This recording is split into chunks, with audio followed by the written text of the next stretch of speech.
venerable religious leaders, Religions for Peace International trustees, and partners, how fortunate we are all to have you, Mr. High Representative, with us. Your leadership is global. We stand with you. We thank you for your words. Father Ayusu, we ask you to convey back to the Holy Father our gratitude for his support and for the support that he is offering to religious believers around the world. And so we appreciate this so deeply. Dear friends, we are, many of us, old friends in this room, and there are also new friends in this room, and this brings us joy. And I see you, Sheikh Bembeya, as one of our new friends, even though you feel like the oldest of friends for us, and many others as well. And let me offer 3 points for our consideration. First, points with us. First, peace is positive. Each person here knows that for his or her religion, peace is supremely positive. So supremely positive that religious believers are willing to sacrifice themselves for others out of love and compassion. We recall Hindu Mahatma Gandhi fasting, then losing his life. We recall Jewish rabbis Abraham Heschel and Maurice Eisendrath, locked arm in arm with African Americans in their captivity.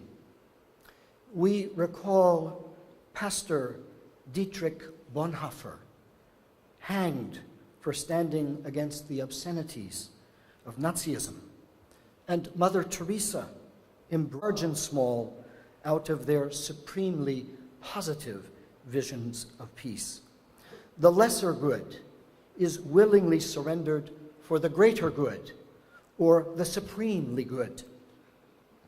Sometimes this is done at the heart of the Religions for Peace, peace's positive vision of peace, a multi-religious vision expressed peace, call for common action. It is the light of our shared positive vision of peace that brings into bold relief the bitter contradictions, the searing personal failures, and the deadening social exclusions that so wound our human experience. From our beginning proliferation of arms, including weapons of mass destruction, the chokehold of extreme poverty, mindless assaults on nature, the horror of the perverse misuse of our religions in support of violence and terrorism. These are shared threats to peace. It is both our shared positive vision of peace and the shared threats to peace that bring our different religious communities together for common action in Religions for Peace. Third, rising hostility. This rising tide of hostility both adds to and profoundly exacerbates all of the other threats to peace we have identified. Rising hostility against the other, typically 1,000 people last year.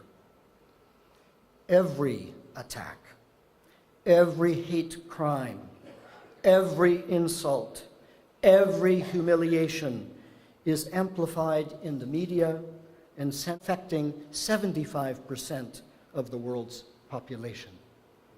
Unfortunately, the growth of the good Syrian religious leaders, Muslims and Christians, know too well is that the political conflict, Today's tsunami of rising hostility is the opposite of what is right or wrong. And this occurs on all levels of human living, including those.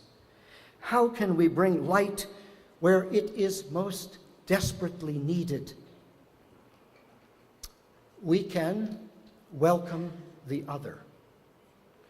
We can welcome the other as our neighbor and as a cherished member of our human family. Welcoming the other is the antidote to the rising tide of social hostility. Welcoming the other as a shared element of positive peace is the light in which we can see the rising tide of hostility for what it is, an aberration, a self-destructive dead end, a perversion of what each of our, through comprehensive development of human beings on all levels, physical, intellectual, affective, artistic, moral, and yes, religious.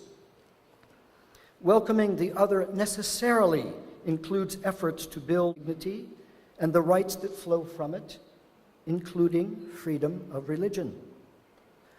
Welcoming the other calls us to prevent, and whenever possible, could survive and thrive through our own efforts.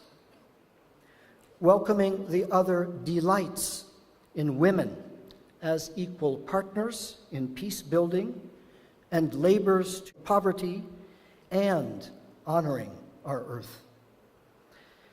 Welcoming the other calls us, the world's religious communities, to be the great educators on welcoming the other. Our entire Religions for Peace movement must equip itself to help ensure that our mosques, churches, and temples become centers of informal education on welcoming the other. Mr. Secretary General, we look for partnership in this big project of education. In short, we welcome the other when we work together to resist threats to human dignity and shared well-being, and when we work to advance their positive flourishing. We do this by welcoming each person into the co-building, the co-nurturing, and the co-stewarding of our shared well-being, which includes living in welcome and be welcomed. Let us work with both humility and hope to further discern shared positive elements of peace, as well as the grave threats to peace that imperil us all. Doing so will offer a sober, yet supremely... Thank you, Dr. Vendley. Thank you all excellencies for delivering your remarks and messages.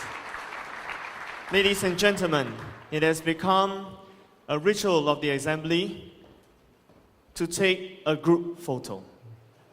It has always been a massive exercise. I'd like to invite the excellencies on the stage to join our delegates and friends while our photographers